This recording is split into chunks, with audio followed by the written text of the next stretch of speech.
Hello everyone, welcome back to my channel. Hopefully আপনারা সবাই খুব খুব ভালো আছেন। আলহামদুলিল্লাহ, আমাদেরও যাচ্ছে বেশ ভালো। গত ব্লগে সম্ভবত বলেছিলাম আমার বাসার হেল্পিং হ্যান্ড 10 দিনের ছুটিতে গিয়েছে তার বাসার ধান শুকাতে। এখান দিয়ে আমার ছেলের আবার গায়ে এক গাদা র্যাশ উঠে গিয়েছে। এ নিয়ে আমার বিশাল ভ্যাবাচেকা অবস্থা।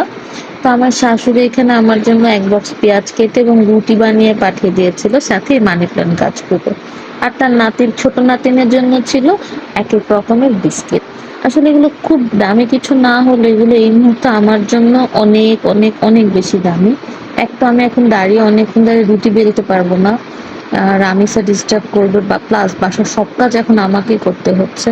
তো মানে এই জিনিসটা আমার জন্য অনেক হেল্প করতেছিল। সাথে পাঠিয়েছিল আমার শাশুড়ির হাতের স্পেশাল খিচুড়ি। রাকিব বলছিল যে এবার বুঝেছো কার কাছ থেকে খিচুড়ির রান্নার জাদুটা পেয়েছি। আসলেই আমার শাশুড়ির হাতে যারা এই পর্যন্ত খিচুড়ি খেয়েছে সবাই বলেছে অনেক ভালো হয় আমার শাশুড়ির হাতের খিচুড়ি। তো সেদিন আসলে এই খিচুড়ি খাওয়া হয়েছিল। আমার ছেলের র্যাশ হওয়াতে যেটা হয়েছে, আমাদের বাসায় সবার খাওয়ার হরতাল চলছে। আমার ছেলের এখন শুধু করলা খেতে হচ্ছে, আলু সিদ্ধ খেতে হচ্ছে। তো তাকে রেখে আমরা যদি একটু ভালো কিছু খেতে যাই তার মন খারাপ হবে, এর জন্য আমরাও খাচ্ছি না। মাঝে মধ্যে মানে মাঝে মনে হয় একদিন আমার মেয়েকে ডিম ভেজে দিয়েছিলাম, এতে সে খুব কষ্ট পেয়েছিল। রাত 1টার দিকে শুয়ে শুয়ে কান্না করছিল, আমার ফেভারিট ডিম ভাজা আমি খেতে পারছি না, আপু খাচ্ছে, বাবু খাচ্ছে, আমি খাচ্ছি না। এটা দেখার পর আসলে আমার এত খারাপ লেগেছে। এখন বাসায় পুরোপুরি কঠিন নিয়ম, আয়ান যতদিন পর্যন্ত কিছু খেতে না পাচ্ছে আমরাও খাবো না, আমরাও ওর সঙ্গে সঙ্গে করলা ভাজি আর ডাল খাবো। খুবই বাজে অবস্থা। এরকম কঠিন নিয়মে মনে হয় এর আগে কখনো যেতে হয়নি। তো সেদিন সকালবেলা আমার ছেলে আসলে কয়েকদিনে খুব বিরক্ত হয়ে গিয়েছে, ওর গায়ে প্রচন্ড চুলকুনি হয়। তো বলছিল আলু ভাজি খাবে। তো আমার শাশুড়ি যেহেতু রুটি বানিয়ে পাঠিয়েছে, তো আমি আজকে অনেক সকালবেলা মনে হয় 4:30 কি 5টার দিকে উঠে আলু ভাজি করার জন্য উঠে গিয়েছিলাম।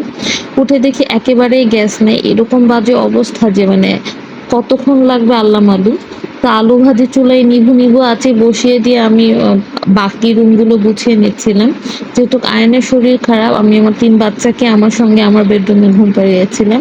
তোরা আমার বেডরুমে শুয়েছিল, আমি ড্রয়িং রুম, আয়নের রুম, রুমাইসার রুমগুলো গুছিয়ে নিয়েছিলাম। রাত্রে ডাইনিং টেবিলটা আমি প্রপার ক্লিন করিনি, অলসতা লাগছিল। আসলে একসঙ্গে এক বাসার সব কাজ করার তো অভ্যাস নেই, হুট করে হওয়াতে আসলে একটু কষ্ট হয়ে যাচ্ছে, প্রেশারটা পড়ে যাচ্ছে।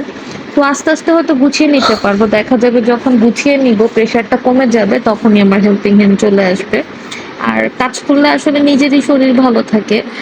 তারপরও আমরা আসলে বাঙালির তো একটু আরাম প্রিয়, আরাম কে না চায়। তো যাই হোক, এখানে আমি রুমগুলো ঝাড় দিয়ে একটু মানে ঘরটা ঝাড়ু দিয়ে নিয়েছিলাম। আর আমি এখানে আমার বিছানা চাদরটা উঠিয়ে রেখেছিলাম গত রাত্রি। আমি চাদরগুলো এখনো ওয়াশিং মেশিনে ধুই না, আমার মনে হয় যে কালারটা সুন্দর থাকে না। তো আমি এটা নিজে হাতে ধুয়ে নিব শাওয়ারের সময়। তো এটা ভিজিয়ে দিয়ে আমার মানে বাচ্চাদেরকে আর কি উঠাবো এত সকালবেলা, মনে হয় তখন 6টা বাজে মনে হয়, আমার আসলে ঘড়ির সময়টাও মনে নেই। তো আমার মনে হলো যে আমি তো থাইরক্স খেয়ে নিয়েছিলাম, তো আমি খেয়ে নিই। আজকে আমার অনেক বেশি পরিমাণে কফি খেতে ইচ্ছা করছিল। আমি লাস্ট 2 মাস ধরে চিনি খাচ্ছি না, কিন্তু আজকে আমার মনে হলো আমার একটু চিনি দিয়ে কফি খাওয়া দরকার। আর মানে নর্মালি রাকিব তো বাসায় নাস্তা করে না উইকেন্ড ছাড়া। আজকে রাকিব মানে করবে না নাস্তা সেটাও জানি, আবার বাচ্চারাও ঘুমাচ্ছে। তো কেন জানি সেলফিশের মতন একা একাই নাস্তা করে নিয়েছিলাম। 1 কাপ কফি, সঙ্গে একটু আলু ভাজি আর একটা রুটি। রুটিও এখন বেশি খাই না, এর মধ্যে আলুটাও তো ফ্যাট। তো এর জন্য আসলে একটু ভয়ও লাগছিল, কিন্তু কি করব, মাঝে মাঝে নিজের মনের কথাও শোনা উচিত। তো এই যে আলু ভাজি করে নিয়ে বসে খাচ্ছিলাম, আর এখানে ইয়াহিয়া আমিন না কি যেন ওনার নামটা আমি ভুলে গিয়েছি, ওনার ভিডিও দেখছিলাম।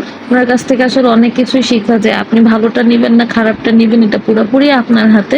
আপনি যেটা নিতে চান, আপনি যেটা নিয়ে নিজের লাইফে উন্নতি করতে চান সেটাই নিবেন। আমি জানি না অনেক মানুষই এটাকে নিয়ে অনেক বাজে কথা বলে, কিন্তু আমার তার কথাগুলো সবসময় ভালো লাগে। উনি তো আসলে আমাদের কোনো ক্ষতি করছে না, তার কাছ থেকে ভালো জিনিসগুলোই আমরা নিই। আর যেগুলো মনে হয় যে না এগুলো নিলে হয়তো আমাদের জন্য খারাপ হয়ে যাচ্ছে, সেগুলো আমরা অ্যাভয়েড করি। তো যাই হোক, এখানে এই যে বললাম আমার আজকে খুব কফি খেতে ইচ্ছা করছিল, 1 মগ কফি বানিয়ে নিয়েছিলাম, যদিও এটা খুবই ক্ষতিকর।